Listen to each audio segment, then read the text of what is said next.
So what's the top line information on how she's doing so far, a couple days in? Well, what we saw last week where the Democrats or independents were breaking more towards Trump, and she seems to have stemmed the tide of the debate loss and bringing the race back to competitiveness, specifically in Pennsylvania and in Georgia. So she, as far as I understand, basically got the Democrats back to pre-debate numbers for Biden. The collapse from that colossal performance has been rectified, at least according to your poll.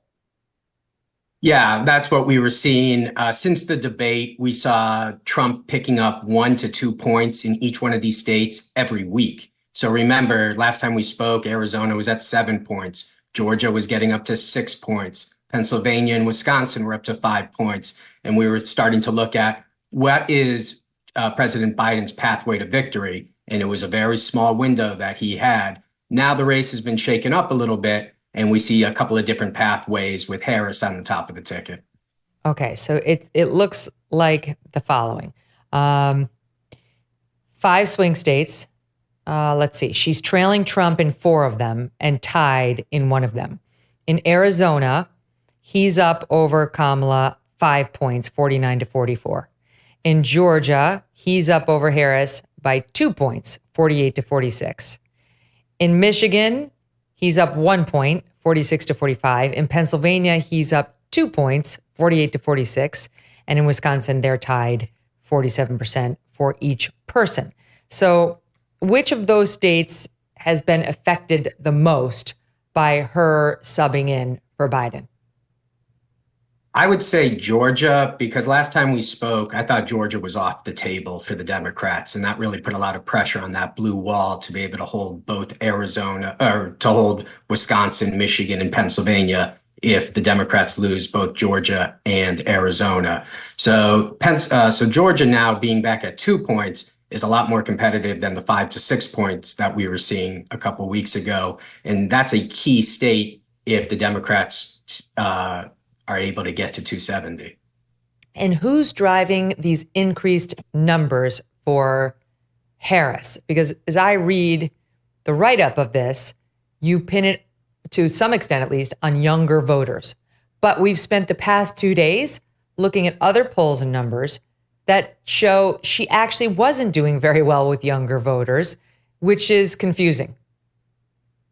Well, it's going to take, it almost looks like they're rebuilding that Obama coalition that was kind of falling apart over the last couple of months. If you remember, in 2008, Obama wins that 18 to 29-year-old vote by about 30 points. And since 2008, the Democrats have done a pretty good job with that 18 to 29-year-old group.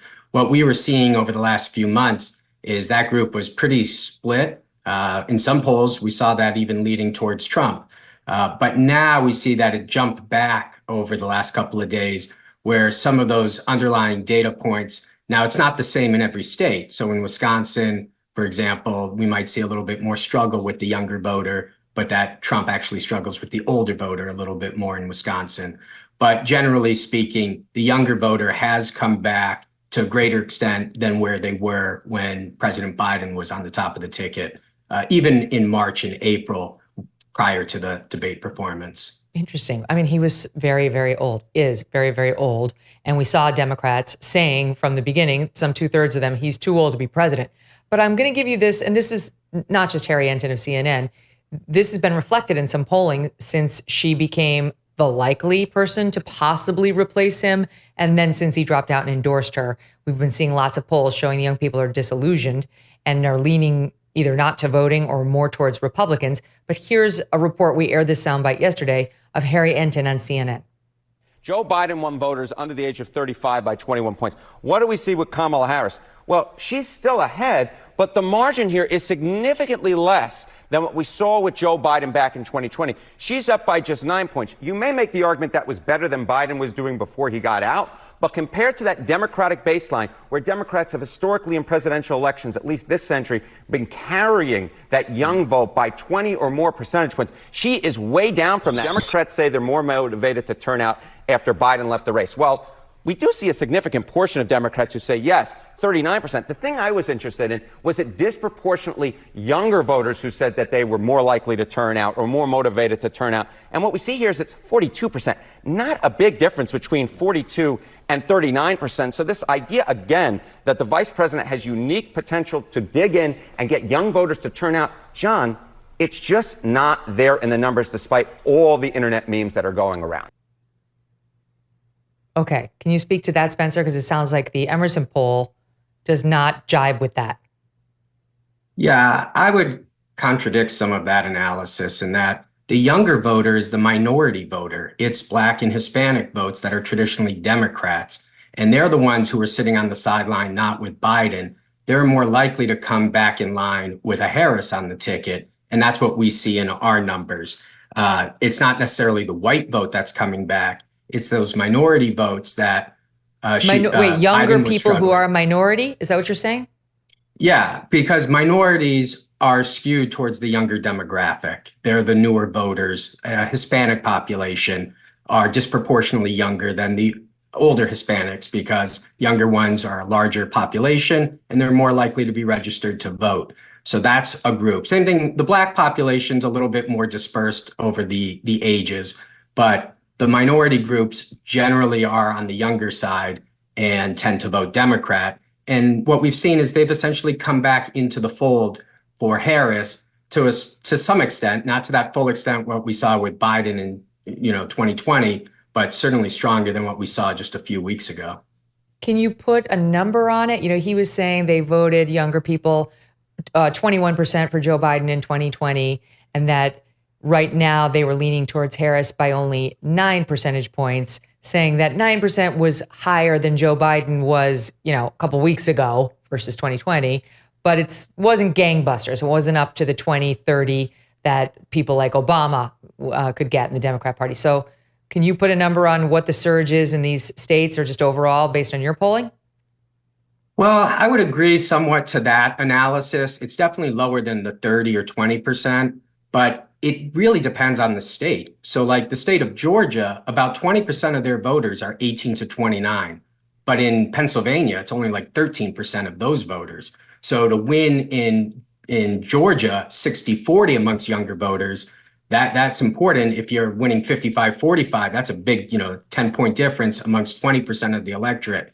So each state is unique. The Midwest is an older population where you're not going to see as many of those young votes. But that young vote is really important in Georgia, maybe even in North Carolina in the next time we take a look, because that's where younger folks are moving and living. And we'll see if those numbers increase what we were able to see with essentially what Obama was able to do, let's say in Virginia. We saw that youth vote drop over the last couple of months. Obama had built that up 12, 16 years ago and pretty much handled it.